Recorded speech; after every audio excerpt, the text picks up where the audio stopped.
What collectors paid for a 1999 nickel recently? $4,000. Yeah, $4,000 for a single 5-cent coin. Sounds unreal, right? But it actually happened at a heritage auction not long ago, and the reason? Well, that's where things get really interesting.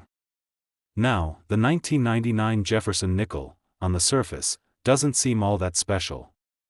Millions were minted.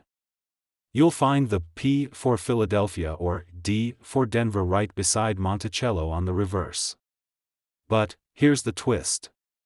One specific variety, struck on the wrong planchet, is what's driving the frenzy.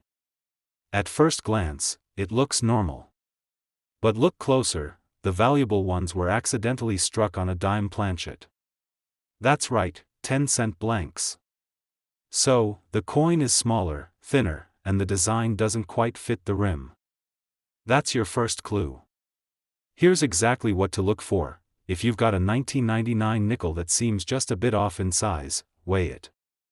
It should come in at around 5 grams normally, but if it's closer to 2.3 grams, that's a red flag, in a good way. And get this, there's another variation, too. The 1999 improperly annealed error gives the coin a wild reddish or blackish appearance. Looks like it's been burned, but nope, it's a legit minting error. Most people toss them, thinking they're damaged. But those errors? Some have pulled in over $600 depending on grade.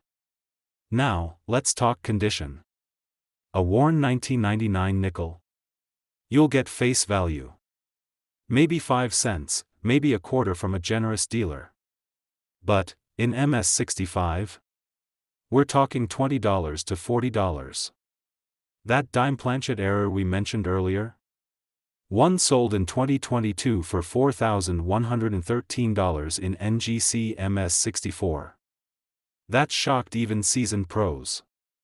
Here's exactly what to look for again: undersized diameter, weak rim detail, and, this part's key, a clearly visible 1999 date with full strikes despite the smaller planchet.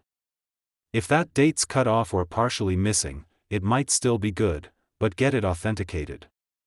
Now, I've heard stories from collectors who found one just lying in an old change jar.